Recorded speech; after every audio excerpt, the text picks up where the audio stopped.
almost certainly over 5 hours. I did it over. I set it over the course of like 2 or 3 weeks. I wasn't working on it every day because sometimes I was just like, I don't know what the best path is or how to move forward. But you know, anyways, Tolrak's first Sudoku took him um, 2 weeks, around 50 hours total, because I couldn't figure out anti-night, but I wanted to use it. 50 active hours in 2 weeks. Yeah, I'm. I feel like I should have kept track of my pencil marking nightmare time. I feel like over the 2 or 3 weeks that I was setting it, which by the way, I started setting it in F puzzles. So I started by setting it in F puzzles, and then I found Sudoku Maker, and I realized this is amazing. I need this in my life. So I ported over all the work I had done for Pencil Marking Nightmare into Sudoku Maker to be able to continue building out the puzzle. But yeah, yeah, 50 active hours. I don't know if I spent 50 hours on my first on Pencil Marking Nightmare. That might be pushing it. But my first puzzle, it was an anti-night. What did I call it? A knight's thermometric ascension, something really silly. I couldn't. I still struggle with coming up with names. Like this one is not a really creative name either. It's a crooked path because a crooked path. But you don't know if you can link it. Did you send it in? If you send it in Discord, I can link it in the chat if people want to give it a try. Or maybe I'll just stop rambling and we can actually give the puzzle a try. But yeah. Uh, what was I? What was I going to say? uh, 16. Let me copy that link real quick. But yeah, no, yeah, it's to be expected to spend a lot of time setting a puzzle. But my first puzzle, a Knight's Thermometric Ascension, I did do a solve video of it. It was a Knight's Move puzzle, and I was actually really surprised. That one I was really lucky because I wanted to use Knight's Move, but I didn't. The problem is I don't think that that was a very well set puzzle. I'm sure your first puzzle here was a lot better set than my first puzzle, so let's just take a look real quick. Yeah, see, this is definitely a lot nicer and a lot more involved than my puzzle. My first puzzle was just like a pure anti-knight essentially. So if I go through and I actually pull it up, which I should be able to find it. I'm really bad with playlists as well. I really should have like a playlist, excuse me, of Lucian sets so I can just easily look up puzzle. Steven, you just completed the puzzle. The Binaro was really fun addition to the solve. I'm glad you liked it. Yeah, the Binaro is a really fun one. I first I first used it in Toripuru Nishio, and I liked what it did. That was really like a coloring placeholder puzzle, but I kind of liked what it did, so I wanted to try to use it more. I end up using it in that concentric circles or whatever I called it, concentric pairs puzzle, the one that you thought was like a Fistamafel ring puzzle. But, anyways, Lucian sets. Let me find that, and then let me search my channel, show all. My first Sudoku back in December 30th. Oh, and I used a tiny URL. All right, let me open up a new. Let me just close out this puzzle. I've already seen this one. So there we go. It was this. This was my first puzzle, and you know, I have all these clues on the diagonal, and I took inspiration from Philip's 1 to 9 series, but instead of having the 1 to 9 along the negative diagonal, it's along the positive diagonal. Essentially what happens is you resolve all these clues along this diagonal first, and this is a puzzle I also said in F puzzles. Um, you just resolve all the diagonal clues first, and then it just becomes an anti-knight puzzle. That's it. It's just an anti-knight puzzle at the end of the day. And it was fun to set, don't get me wrong. But I didn't spend too much time on it. Um, I'm sure if I had spent as much time as Tolrak on my first puzzle, I would hope that I would have been able to get not this exactly, but probably at least a step up from here closer to this. But, for me it was just I was trying to learn how to set a puzzle. I was just like, let me get this out there, see what people think, and I would hope that I've been improving as time goes on. But yeah, no, just seeing this, like all these interactions that I can already see going on with like, you know, the basic stuff like the secret, right, understanding where these cages go. I think the five cage was kind of funny. Um, I struggled because there was a puzzle I wanted to put a one cell cage in. Um, that all sum to fives. Yeah, I see like 35, 40 with a 5, so on and so forth. So, yeah, 35, 10, 10, 10, 35. Yeah. I'm seeing it all come together here. Cell count times 5. Yeah, I see 15, 30, 10, and I'm already getting lots of fives and other stuff. I do find it funny you have this. I guess you just didn't want to use a given, I assume, right? For this cage here.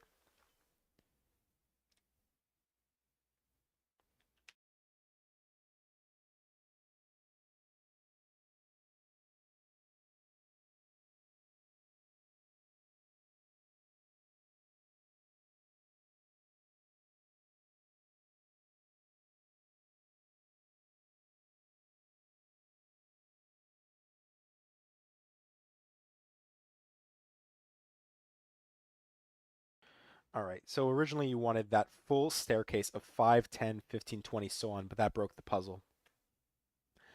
Yeah. Yeah. It's always like you want to go for a certain idea, but sometimes it doesn't work. It doesn't work. Yeah. It's frustrating, but it's all part of it's all part of setting. But yeah, setting, I'd like to say it's challenging. It is, but setting like a really basic puzzle, like just start off small, right? Don't be Tolrak. Nothing against Tolrak, obviously, but don't like break your back trying to like make the perfect puzzle for your first one.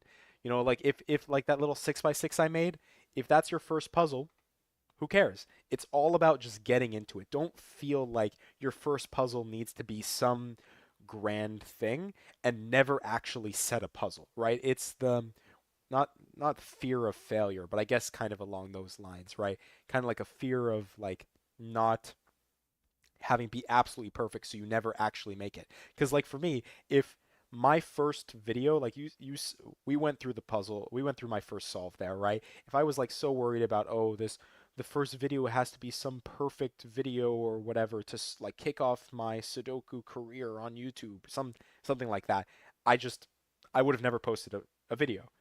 It's very rough, but that's the point is it's rough and hopefully over time you improve, right? That's what it's all about. That's what it's all about. But I guess since we're here, we can give this middle digit a try. So let us hop back over to our Sudoku scene, not our daily gas scene. There we go. Let's fix this up a little bit. Let's use that one. That looks a little bit cleaner. And let's say middle digit by toll rack.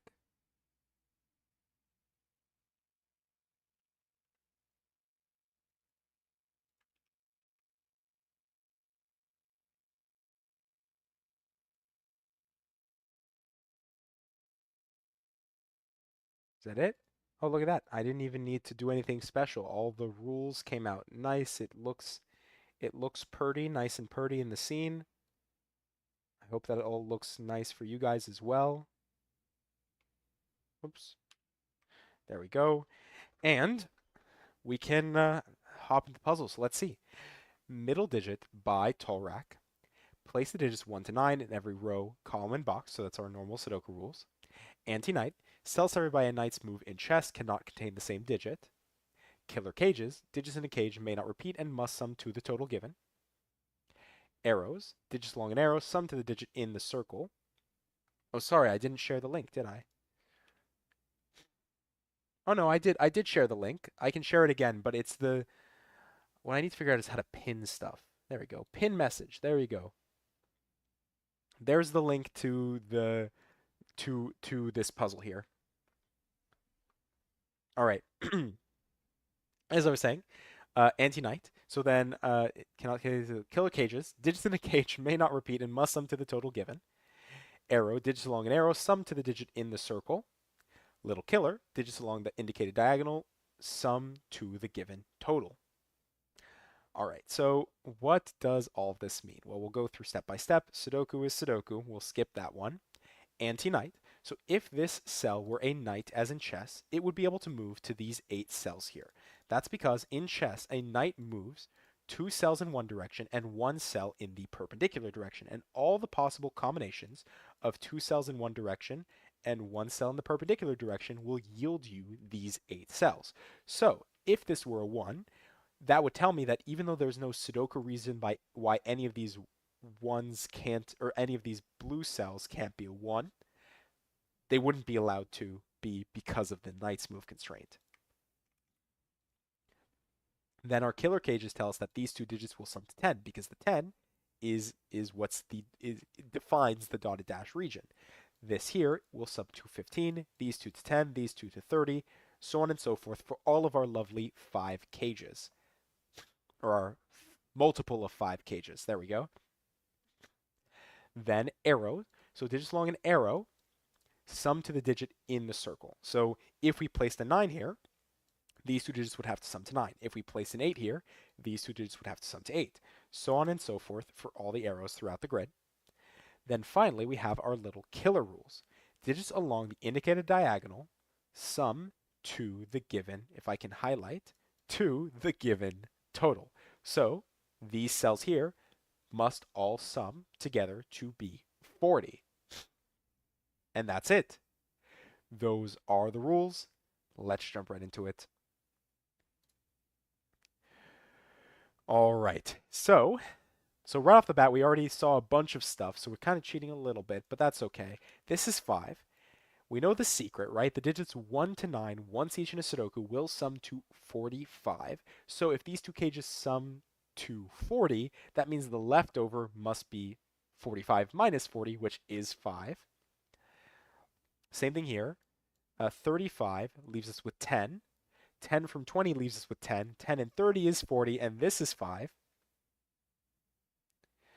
Then 40, 45. I'll probably like it when I place the 10th digit in the grid.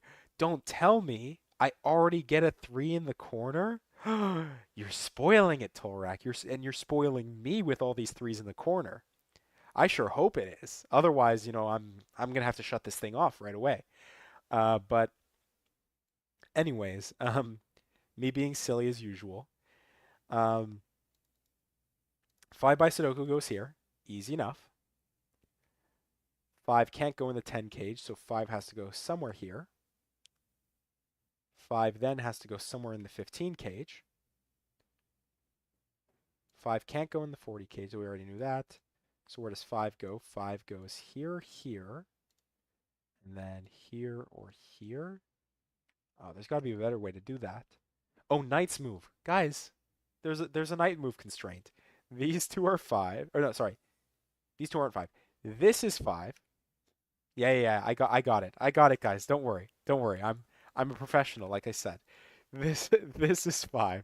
5 by knight's move goes here. 5 goes here. What was that puzzle? I did a couple puzzles before where I've just completely forgotten like the anti-king constraint. And that was really fun, but anyways, so 5. So we have all of our 5s here.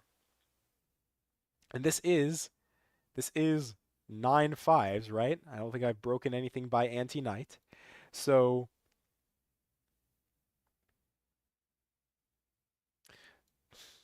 1, 2, 3, 4. Killer cages sum to cell count times 5. Little killer sum to cell count times 5. All 5 arrows sum to 5. These are the only clues in the grid. That's the theme. Yeah, I'm seeing it. You're getting all these things are all 5. So if we just go here, we just go, these will all be from the set 1, 2, 3, 4. 5, oh, well, this will always be 6, 7, 8, 9, right? Because 6 with 4, 7 with 3, because we just need to make 10. So this will be 6, 7, 8, 9. We always need, so we know that these two sum to 10. We always need a low digit when we sum to 10. So this is 1, 2, 3, 4. That means this is also 1, 2, 3, 4, which means this is 6. Actually, the whole column is 6, 7, 8, 9 here. This is then 1, 2, 3, 4. We can almost do this like a, it is just kind of like a low high right now. I don't know if I want to do the full color coding, but I guess it is interesting to spot. Um, Low high means all the rest of these are going to be high digits, 6, 7, 8, 9. Then 6, 7, 8, 9. Two lows, which means we can have only one more low. Can I do something better?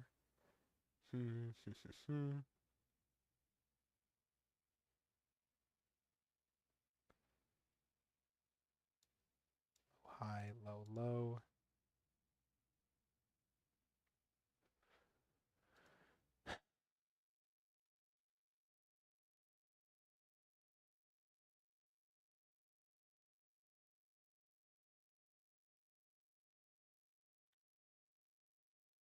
I guess I'll just color code it. No reason not to. 6, 7, 8, 9. And let's see if we can't find some pretty patterns that want to pop up. So,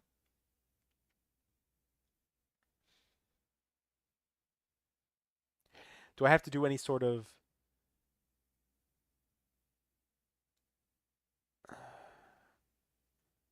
I do probably have to do some sort of like maybe not. Do I have to do any sort of like color coding? Like for example, seeing like where this specific type of blue or like this specific 1, 2, 3, 4 goes, or is it even easier than that? Like am I trying to overcomplicate it by turning into a coloring puzzle?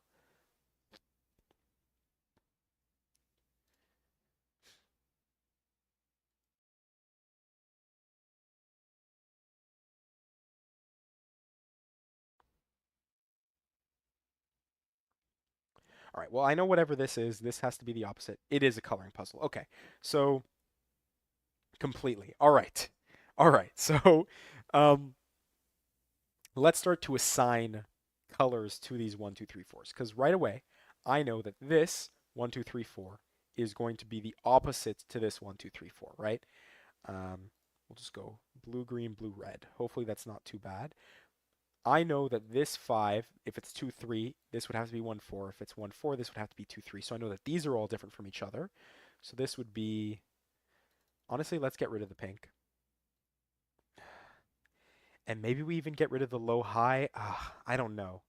We will make this pink and then brown, I guess.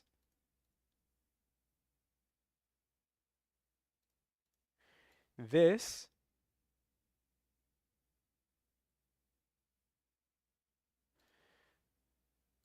can't be brown. It can't be like this.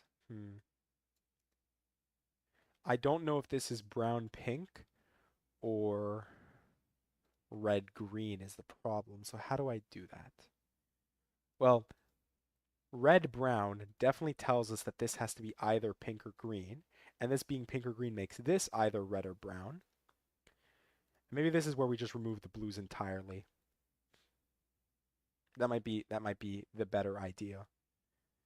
Because I feel like this is going to cause us problems down the line if we have like 3 colors we need to manage. Maybe not, but I guess I'd rather be safe than sorry. This would be any of pink, red, brown. I guess whatever this is the opposite. So pink, red, brown, green. I didn't really choose a very pretty color coding scheme. Let's take the browns. Let's replace that with blue because I like blue better. Let's remove the yellow. Let's remove the yellow. Let's do the, instead of green, let's make this yellow, I guess. And that looks a little bit nicer. All right, I'm a little happier with that. So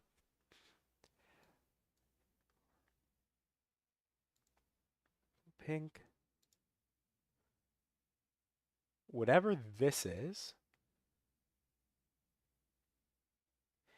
if this is, no, Steven is telling me to work on column 8 and box 9. Column 8, box 9. All right, well, I don't have a lot in box 9, so maybe I should be a little bit more diligent about that. This will be either blue or red. Let's see if we can port some stuff over. This will be red. Oh, well, if it's blue, then it's pink, and if it's red, then it's yellow, so we can do that. But what I was looking at here was if this is blue, then this is red, yellow, which would make this pink, this blue. If this is red, it would make this blue, pink, and this would be red. And if it's pink, right, it would make this red, yellow. So no matter what, this is this. So these two are the same, which means this can't be yellow. But how do I mark that these are the same? I guess I can use white. No. Oh, it's gray. Maybe this is where I use brown. Again, kind of ugly, but these two are exactly the same thing.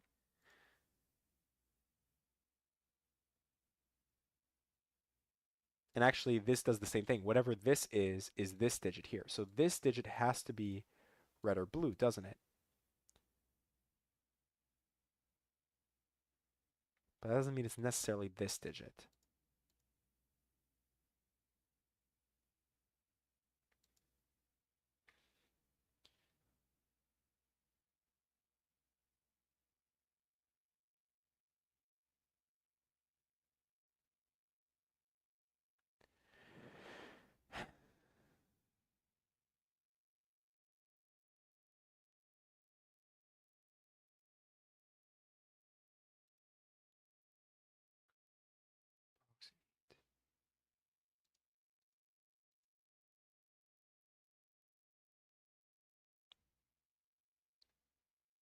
This cell is this cell. Let's make sure. This, it can't be this. It can't be that. It has to be that, right? Should have probably started coloring in column 8. That's how I set it. Okay, so me starting with my coloring here makes it a little bit more complicated because of all the overlaps, essentially. Yeah, give each cell in column 8 a different color. All right, so we will obviously take Tolrak's advice here. We will say goodbye, my color coding. Whoops. We'll say goodbye to my color coding, and we will just go down the line. We'll say red, yellow, blue, pink. And then I guess if we'll do it that way, let's just give these all also their own colors. So this will be green. I don't really generally like the darker colors, but we'll have to make it work. Purple and brown. So all the darker colors, I guess you could call them in a way, are our, now I can use my deductions. All right. So yeah, I guess the way I was doing it was a little bit more more complicated. So this now needs to be pink, and this now needs to be red, right? So like I said, this cell needs to be this cell needs to be this cell, but with Torak's suggestion, this is definitely a lot cleaner. And now that it's a lot cleaner, I think I'm seeing exactly what I need to see and realize that pink, red, and yellow all stare at this cell here, Knight's Move and Sudoku, which makes this blue. And I'm assuming that we'll keep doing that work down the line because this can't be blue by Sudoku, so this must be blue by Sudoku. So this is 1, 2, 3, 4, which then means yellow and blue go in these two cells here, yellow, blue, which means that this is pink, red, right? Pink, red.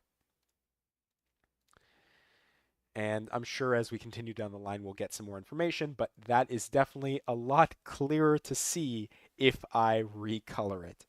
So it's funny that just changing how you color or where you start your coloring just greatly impacts the actual solve here. So 6, 7, 8, 9. Sorry, this will be 6, 7, 8, 9. Can I do better than that? This can't be brown.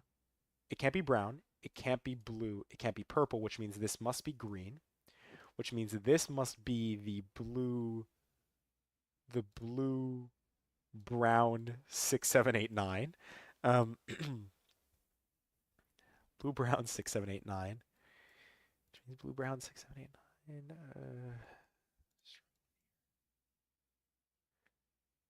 You need a low digit here or here.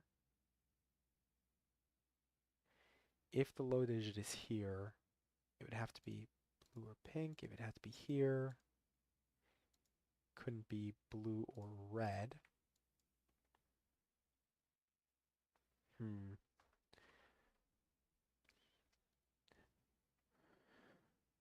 All right, we'll keep going with this here.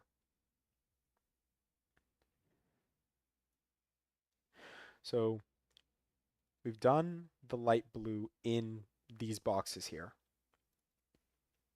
Red.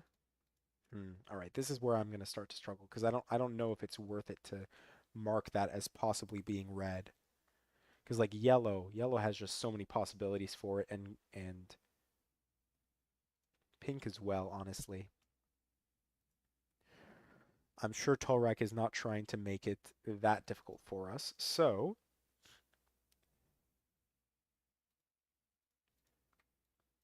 yellow.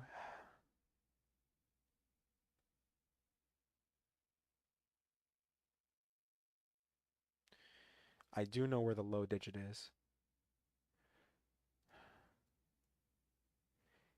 If this was the low digit, it couldn't be red or yellow. Oh, and it can't be blue, so it'd have to be pink.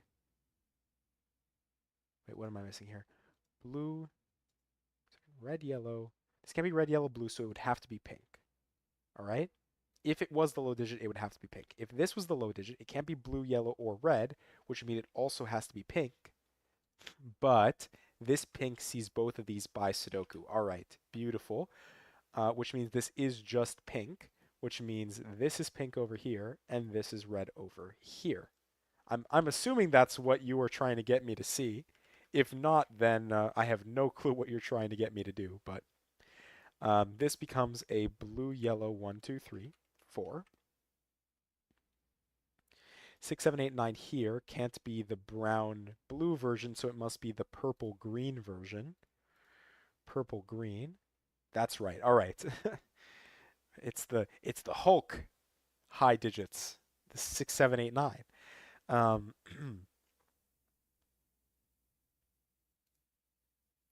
no matter what, this can't be. This sees purple and green, which means it has to be brown or blue. Ah, so where does purple go? This must be the purple one. I think that makes sense. That's purple and this is green. Then it's blue, brown, and green. Blue, brown, green. I, I don't think I can disambiguate that further. Oh, we do know, sorry, we do know that red and yellow are the 5 pair, of course, because we've defined that. So pink and blue must go together, right? And this must be yellow and red. So we actually can do that, which makes this blue. Let's not forget that we started our color coding on the right-hand side, not in the middle. Um, isn't the colors of row 4 clear?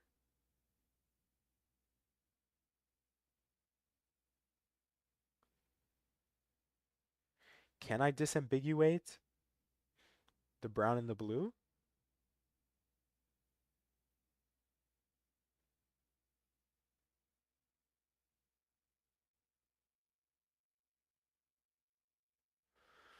I don't know, Steven.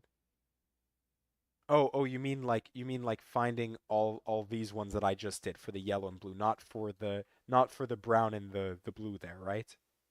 Yeah, there is sorry, if you guys didn't notice, there is a little bit of a delay between when I'm seeing your messages and when I'm actually like speaking and saying stuff. So it's not like perfect latency, like the second I say it, you guys are getting it.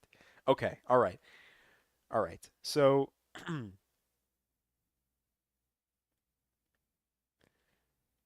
now, now,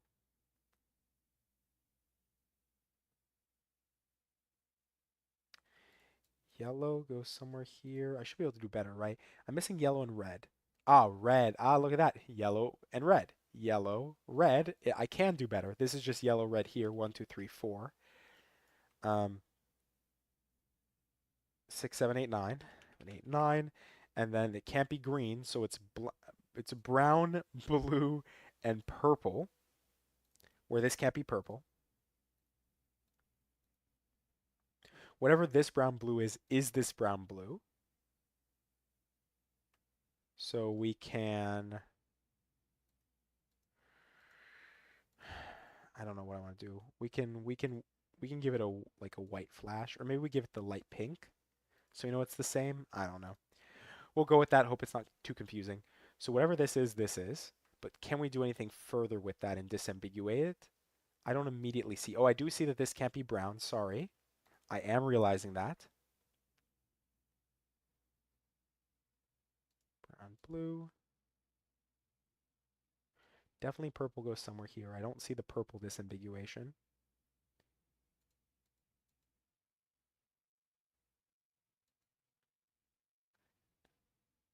If it's green, it doesn't do anything. If it's blue, it does do something. Blue, it does a lot, but... All right. Maybe now we come back here. This can't be... All right. This one here must be either red or pink. Red or pink.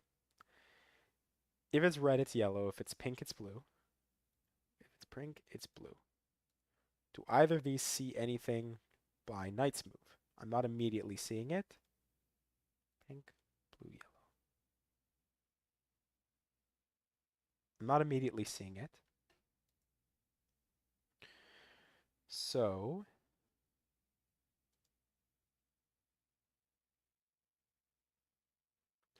also, I'm sure you already know this, Tolrak, but this is very, very impressive for your first puzzle. Like, amazingly impressive.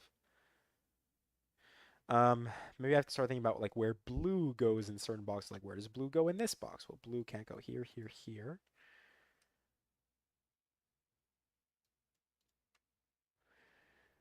Where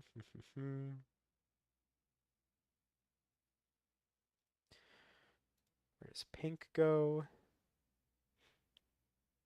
Not quite. I was really hoping that pink, no matter what, would see this by Sudoku and Knight's move, but that would need to look like this, not like this.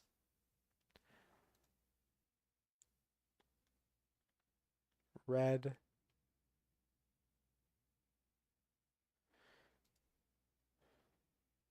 It's by far the longest you've spent on a single Sudoku. Well, I see why. It kept breaking by anti-knight. Yeah, anti-knight can be a little bit of a struggle. Um, I used kind of symmetry to make sure that my anti-knight worked out well, which is why it didn't take me too long to set that first puzzle. But there ain't a lot of symmetry in this one, so I can see why it would be harder to make sure that everything stays put. Everything does what you want it to do. Yellow, blue. Oh, wait a second. Okay. Yeah, yeah, yeah. Again, Steven, I'm saying it, and then I see your message pop up. I realize that blue in this box is resolved, which gives us that this is pink. With this being pink, it tells us that this has to be pink. 1, 2, 3, 4. And then, honestly, I don't even know if maybe it is useful to keep the numbers in here, but at this point, I'm just playing with colors. So, blue will go somewhere here. Maybe that's helpful. Maybe it isn't immediately, but I'll keep it anyways. Pink goes in one of these two cells.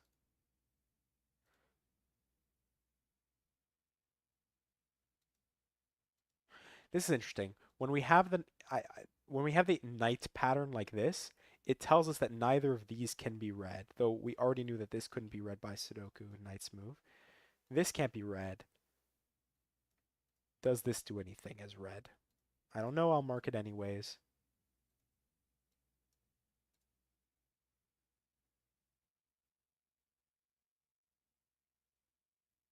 And it really is about just seeing that next step, right?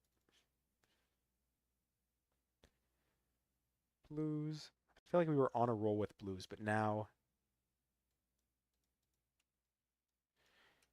oh, I guess this can't be blue because of that blue there.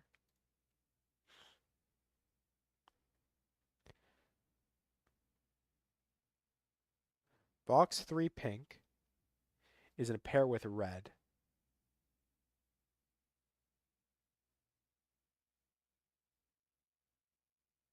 Box 3 pink in a pair with red. Oh, because of that there. There you go. And that gives us a bit more information, don't it? 1, 2, 3, 4. I feel like I looked at that earlier and then I just completely forgot about it because I didn't have enough information here. So now yellow, brown, and purple. I don't know if I like that, but I'll do it anyways. I just won't put numbers into it. So now, pink, red.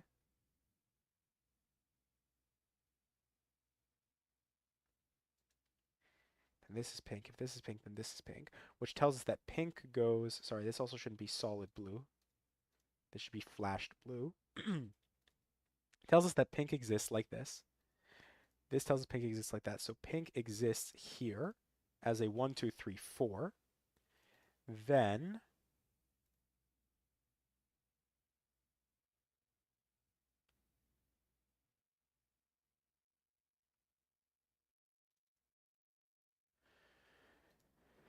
then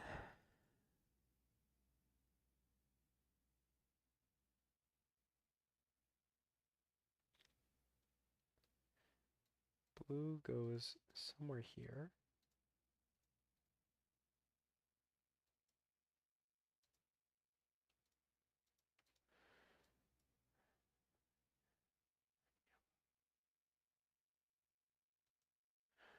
I can resolve the pink in box 2, says Tolrak. Oh, because of course, to make 10, I'm okay. Pink goes with purple to make 10. If this was pink, this would have to be purple. That would break by Sudoku. I see it. I can see clearly now. All right.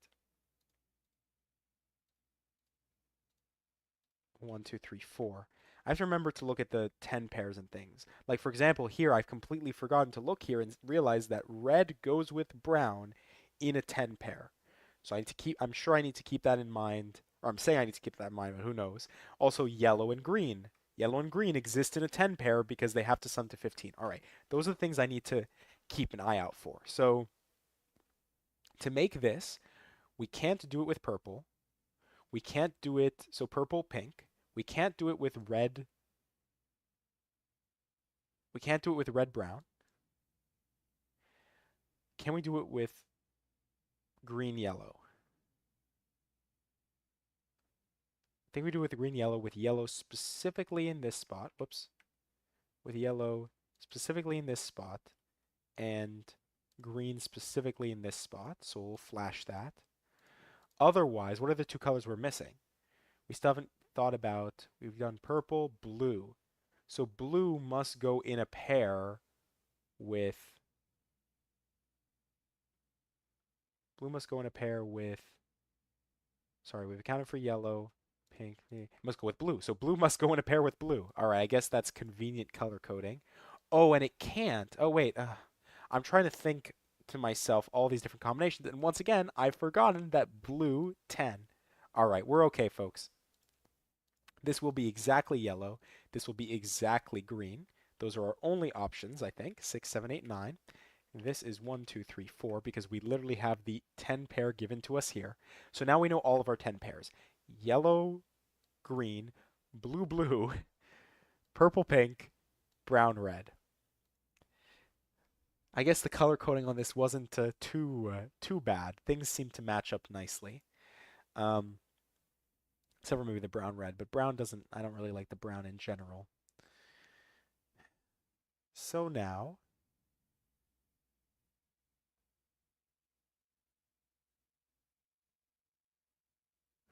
blue, pink make 5. So this is 5, 5. This is 15, so we need 20. And that makes sense because that's just our remainder. So the question now is, where do the leftovers go, right? So we still need to place red. Red. Oh, wait, no, not red. Sorry. Still need to place yellow. Wait. How did I do that math? This is 15. We need to make 20. Oh, this isn't 15. Sorry. This is 10. We need to make 25. I was so confused. I was like, that makes no sense at all. But it does because we only need one low digit left, which is our yellow. Yellow can't go here. Yellow can't go here. Can we resolve the yellow? Maybe.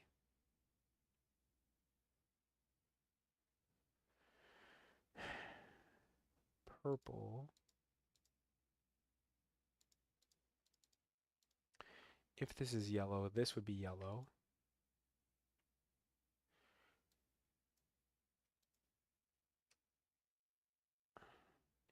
Yellow.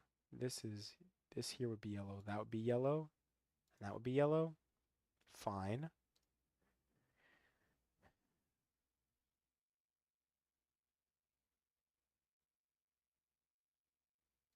All right, what color haven't I counted for? So also, sorry, this can't be green. So where does green go in this box? There we go. Where does green go in this box? Green has to go here in this box.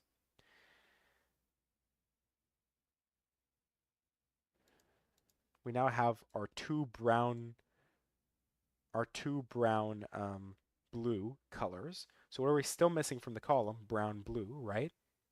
Oh, we can't eliminate brown. That's okay. Brown, blue, but this is the other type of brown blue. It's the pink brown blue, whatever that means. Um, Pink, brown, blue goes somewhere here.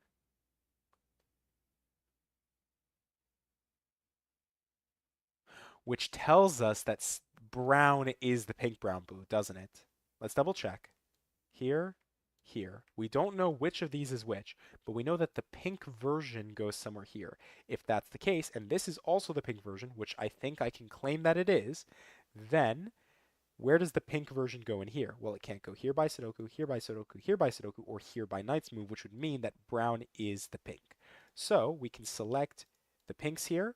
We can remove the color coding, make those brown. You're still doing the live stream. Yeah, I am, Suzanne, I am. Though this might be the last puzzle. So good night to you. Sleep well. I'm gonna have to like clip out my bungling of the daily gas to actually post it. But yeah, besides that, I wish you'd been able to stay longer, but I appreciate you hopping back in again to check in on things. So, as we were saying, this we'll just ignore the pink now. That's not really a big deal because we know brown goes somewhere down here. This is no longer brown. This is blue purple. Brown. I guess we could say where does brown go? Let's just whoops. Where does brown go? We'll just say that and work with that. So sorry, I got a pop up on my phone. Um, Green, where does green go in this box, right? Green must go here. This is 6, 7, 8, 9.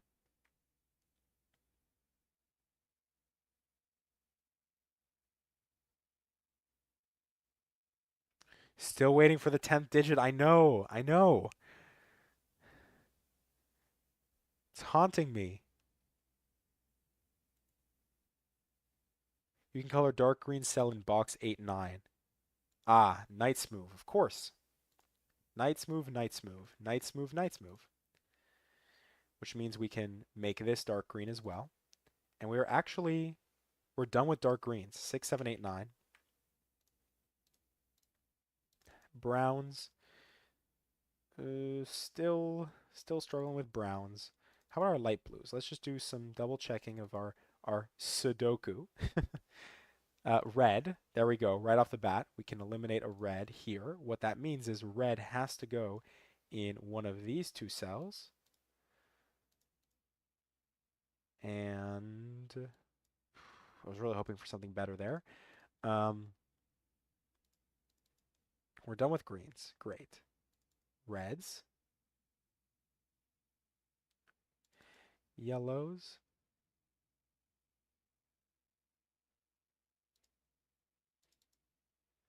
light blue, pink. Oh, we're done with the pinks as well. I can't forget we're done with the pinks. Maybe I need to start considering sums more. I don't know if it really matters. Are there any other sums we haven't taken care of? Yeah, because these will be just all the leftover digits, so that's not really helpful. Hmm.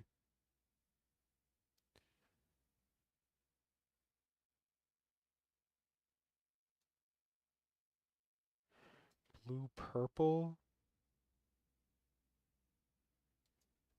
The purple in this box goes somewhere down here. Okay, what digits, what colors are we missing? We're missing purple, we're missing yellow, and we're missing dark blue. So purple, yellow, dark blue. All right, this can't be purple by a nice move. So purple definitely goes down somewhere here. What does that tell us about purple otherwise?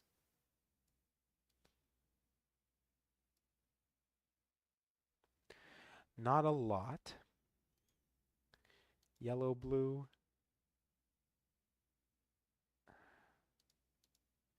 dark blue.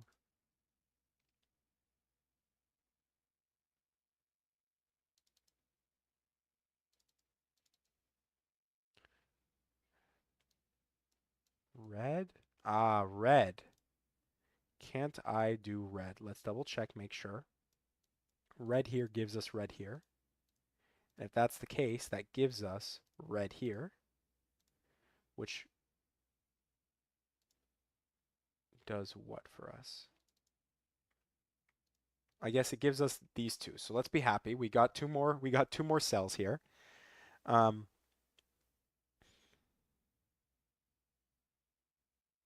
we have all of our low digits. So what are the high digits we're missing? We're missing purple and brown. And purple blue, this can't be purple. It must be brown, which makes this brown. This must be purple. Let's color those, 6, 7, or let's number those, 6, 7, 8, 9. Then blue goes somewhere here, which means this is always 6, 7, 8, 9. It can't be the brown 6, 7, 8, 7, 8, 9, which means it must be the blue 6, 7, 8, 9. 8, 9.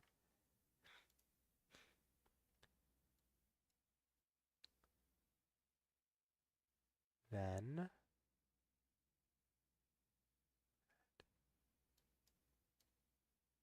somewhere here.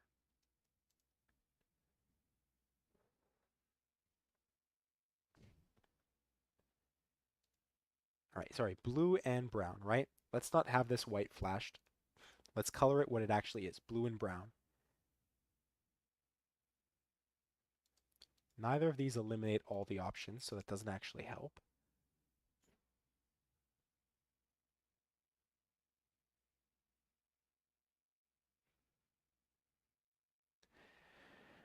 All right, 1, 2, 3, 4. Yellow. Oh, wait.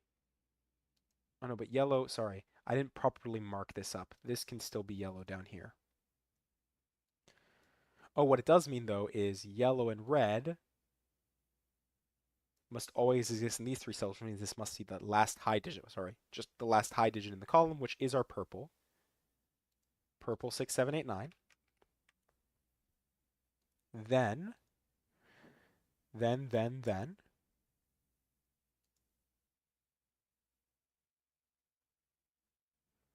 Hmm. Wait, we should be able to say exactly what this is now, right? So this is blue, dark blue. Dark blue. This can't be dark blue. If this is dark blue, you would have no options, so it can't be.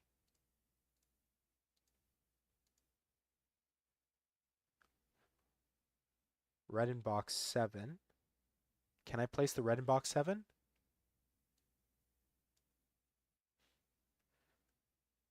Oh, purple cell in 40 cage. I do see that.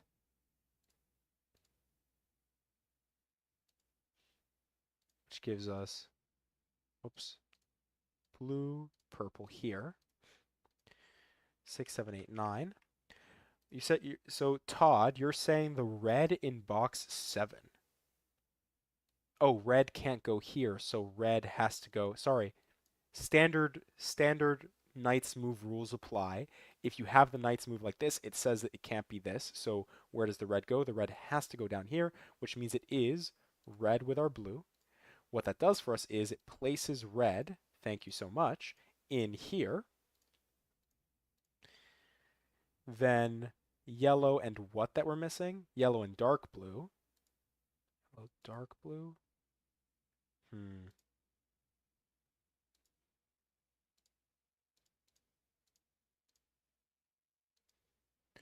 Oh, but this, once again, this can't be yellow. So this must be yellow,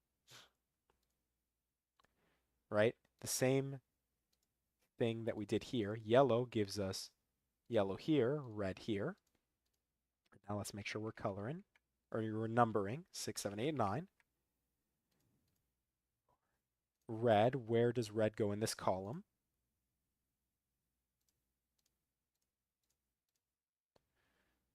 Red and blue are both low digits, so we'll throw that in there. This is also our low digit. Yellow gives us dark blue. That gives us, whoops, yellow, blue, yellow, purple, blue. So these these 3 are 6, 7, 8, 9. These 2 are 1, 2, 3, 4. And I'm assuming the little killer is here to disambiguate everything. So purple, this can't be purple, blue. Oh, what are we missing from here? We're still missing our yellow. There we go.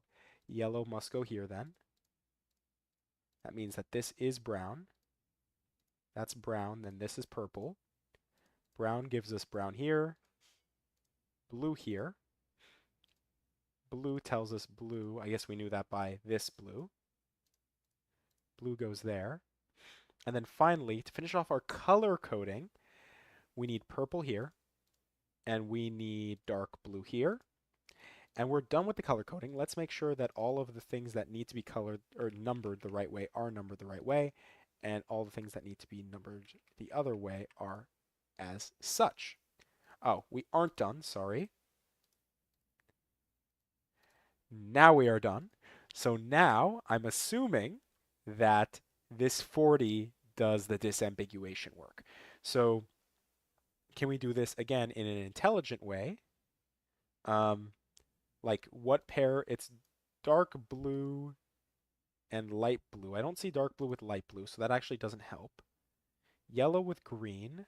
We don't have yellow with green either. And brown goes with red, and we don't have brown with red either. What? We have like the complete opposite pairs from each other. So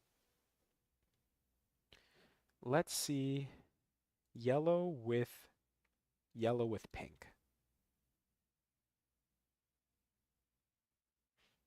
All right, you're going to have to give me a second here, folks. No need to spoil this one. This is just some math, right? So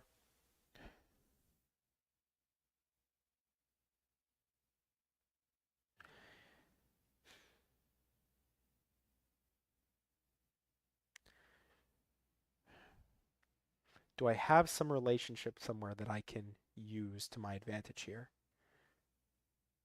Purple, pink, add up to 10. Great. Then, but these add up to 10. Gosh darn it, these add up to 10. These add up to 5. Maybe that's interesting. Red with brown adds up to 10. That's 15. So blue and purple add up to 15. That means if blue and purple add up to 15, that means that I would say that blue and brown add up to 15, or blue and it's brown and sorry, blue and purple add up to 15, then brown and green add up to 15, but we have brown and blue.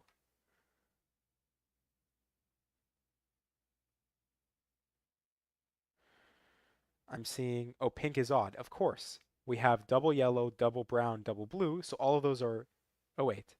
Yeah, all of those are even. We have odd. So even parity, odd parity, this must be odd parity.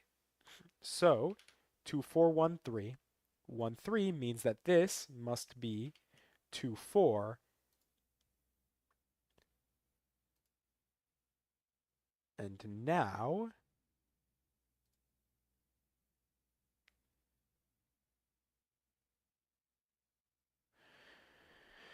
all right, we need to make 35. If we maximize, let's say we maximize, oh, well, that'll definitely work, right? 17. So if we do 9, 8, 8 somehow, then that would definitely work because that would be 17, 17, 34 were set. So,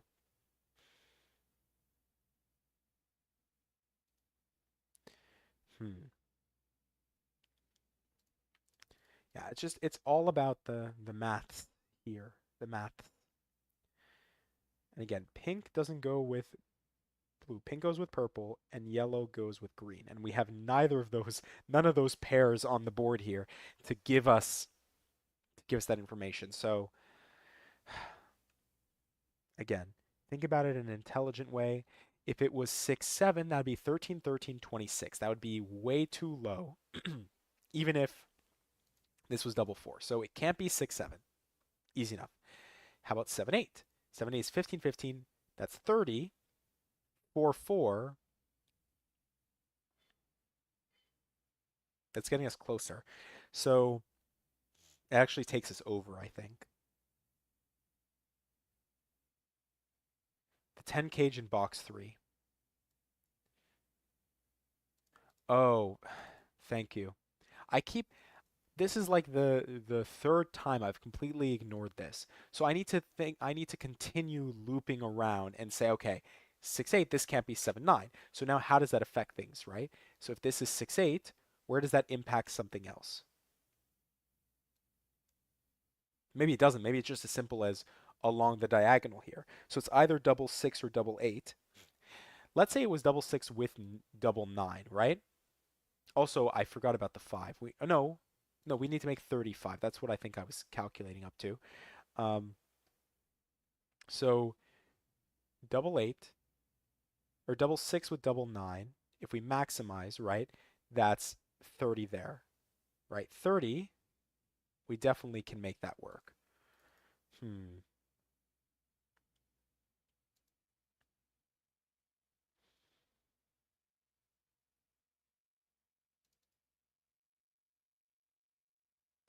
Okay, we have to do better. How do we do better? Oh, sorry, this adds up to 10. I've forgotten another 10 cage. 6, 9 is 7, 8. Sorry, 6, 7, 9 gets us there. 7, 9, and now,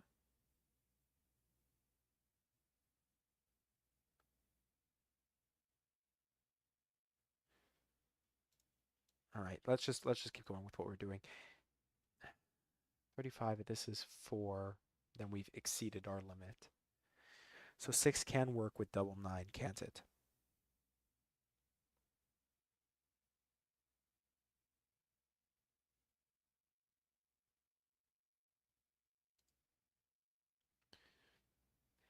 All right, this is 10, this is 10. This needs to be 10 as well, but we don't have information on this. So where else could we look to give us information about that sum? This sums to 10, this sums to 10, this sums to 5, but we know that this sums to 10, so that's not... Hmm.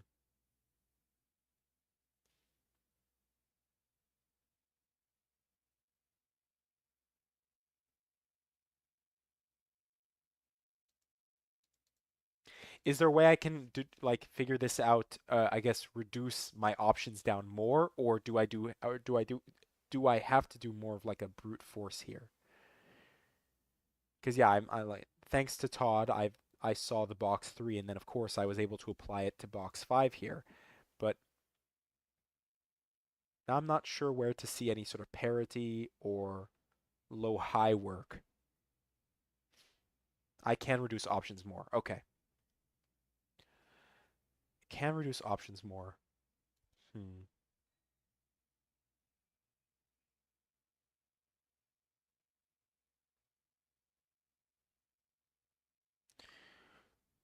choose options. This is 10.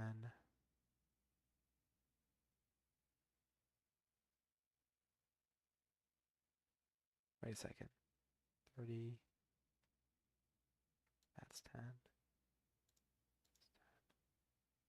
But the 5 is what ruins it because brown, green. So this is 10, this is 10, this is 10. Oh, okay, not the written options. The sum is more limited than you're seeing now. Okay.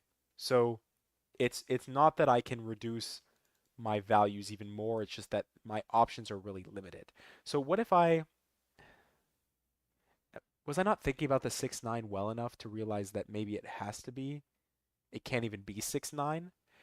All right, maybe that's too high and I can't do math. So 6 9 adds up to 15 times 2 is 30. We're happy. This is 35, right?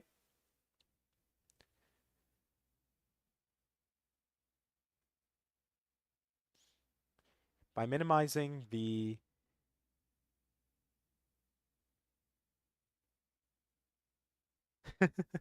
Yay, how are you, Rockrat Zero? It's been a crazy stream here. There's a lot that's happened. We've done some Sudoku setting, we've done some solving. We just kind of talked a bit. Thanks for coming by. I will be probably winding this down soon. I'm getting tired. I need to make some dinner. I have work tomorrow, so things like that. But I definitely want to get through this puzzle because this is quite amazing. If you didn't know, this is Tolrak's first puzzle, so I'm pretty taken aback by all the work that is done here. But anyways, Stephen, you were saying that we can minimize by minimizing the 40 little killer. Can we prove the red cell is 1? If we minimize, I think I said 677. Didn't I say that didn't work, or I might have done the math wrong? I think I might have done the math wrong because that's 26, right? 26 and 5 is 31. Double 4 and 1 works out actually quite nicely.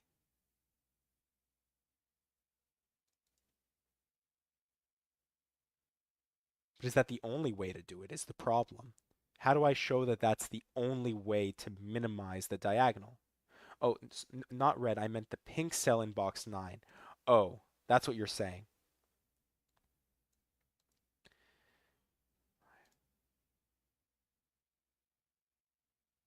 Can the digits on the diagonal sum to 10? Well, that's what I'm saying is like maybe that's what I'm missing is I was looking here and I saw that the brown goes and the brown and the blue don't match up with the pink and they don't match up with the pink and the yellow. Like the blue matches up with blue and the brown matches up with what? Red? Yeah. So I don't actually have any of our 10 pairs. So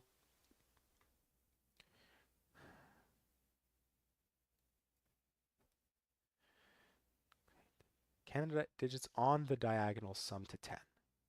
None of them have a pair of 10, but you mean something a little bit more than that, don't you?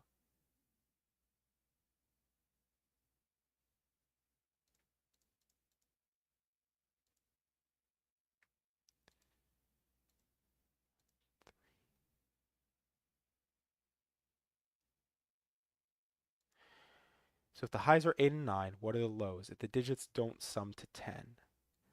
All right, 8, 9. Like I said, 17, 17 by 2, it doesn't work, right? 8 nines. I eliminate 8 and 9 already. Yeah, that's why I'm using that as an option. Yeah. So 8 and 9 already we know doesn't work because we'd have to somehow do a bunch of lows here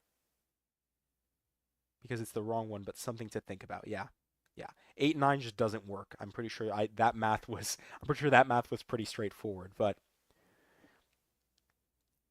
if we did 8 with 6, let's say 6 8 instead along the diagonal here, that would be 28. 28 and 5 is 33. Then we need to make 7 in these digits here. We could do that with 3 2 2. So does this always have to be even?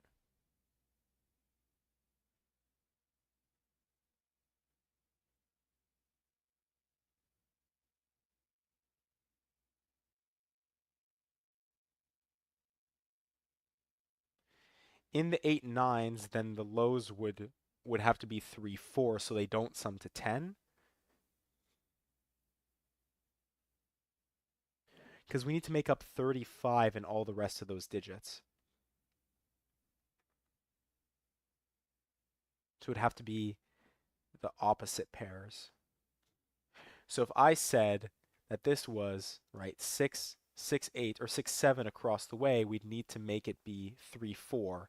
And 3, 4, okay, wait, no, not 3, 4, sorry, 3, 1. And then 3, 3, 1, I think works, right? That's 7. 6, 8 is 28. 28, 5 is 33. So we can make 7 with 3, 3, 1. Then if you use 6, for instance, you can't use 4. Yeah, that's Rockrad. That's exactly what I'm processing now and I'm understanding. Because before I was like, oh, none of these pairs add to 10, but again, I didn't take it that extra step further. So 6, 8 works from what I can tell. 6, 7 would require 2 and 1. And that's definitely not going to work. So even though 6, 7 did work, it required a matching pair that wasn't allowed by that. So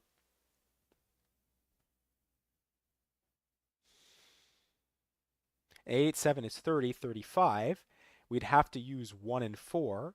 This can't be 4, this would have to be 1. You'd have double 4, it wouldn't work. So it does have to be 6, 8, doesn't it? And this has to be 1, 3, 3. So I think what Steven was saying a while back about minimizing the 4 little killer, or the 40 little killer, we can prove the pink cell here is 1.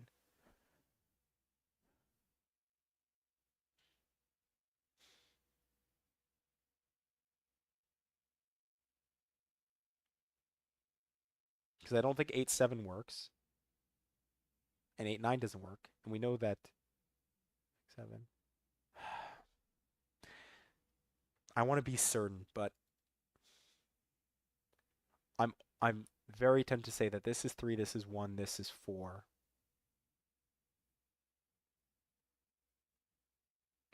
Let's double check the math again. 6, 8, right, across here is 14 times 2, 28, plus 5, 33. We need 7, 3, 3, 1. Beautiful. Chef's kiss. We're done. Otherwise, 8, 9 doesn't work. 6, 7 doesn't work. 6, 7, 6, 9. 6, 9 is 15, 15, so it's the same thing, except this time we need to make 5, but 6, 9 requires 2, 3, and we can't do that with 2, 2, 3. So yes, I'm convincing myself that this has to be 3. It does give us a 3 in the corner. That's not why I'm convincing myself of that, but I am realizing that now. It does give us a 3 in the corner. I'm convincing myself that has to be 3. So I think, like Steven was saying, we've proven that this is 1. The light blue needs to be 4. 4 matches with 6. 1 matches with 9. What else am I missing? You know that yellow is 3, so this is 7. Then we're just missing, and here are the final 72 digits. Exactly. We do all the work, and then we just place everything all at once. So this is 4. This is 8. No, not 4, 8. Sorry, 4, 6. Oh, wait, why do I have double 6? Why do I have double 4? This is not 4, sorry. This is 1. No, not 1. 3, 2. Don't mind me, folks. This is 8. And finally, to finish us off, yes, the yellows. Finally, to finish us off, we have a 3 in the corner in 57 minutes and 10 seconds with middle digit by Tolrak. We always love a good placeholder puzzle, right? It's always fun to see what sort of interesting logic you can make here. And man, this was really a tough one. Um, probably because I'm a little tired, but you know, I'd give it like a 2, maybe like a 2.5 probably. Um, I think 3 might be pushing it, but yeah, I think it's a very fun puzzle. Um, I'm I'm just astonished, you know, Tolrak. I I'd honestly say the 50 hours seemed like they were worth it to make such a beaut at the end of the day. But yeah, um, I think I'm gonna have to call it here, folks. It's been almost exactly 6.5 hours here. So like I said, I'm gonna go make myself some dinner. And yeah, I really appreciate all of you who joined here today. Let's see the stats of the stream. We have five viewers to finish us off. 114 views overall. That's pretty nice. Probably some people jumping in and jumping out, but I'm pretty happy with my first stream on YouTube. Definitely a lot more successful than my streams on Twitch. So I think in the future I'll definitely be streaming to YouTube over Twitch. But yeah, with all of that, I hope you all enjoyed. Thank you again so much for joining and chatting with me this whole time. Keeping my brain busy. And thank you for watching.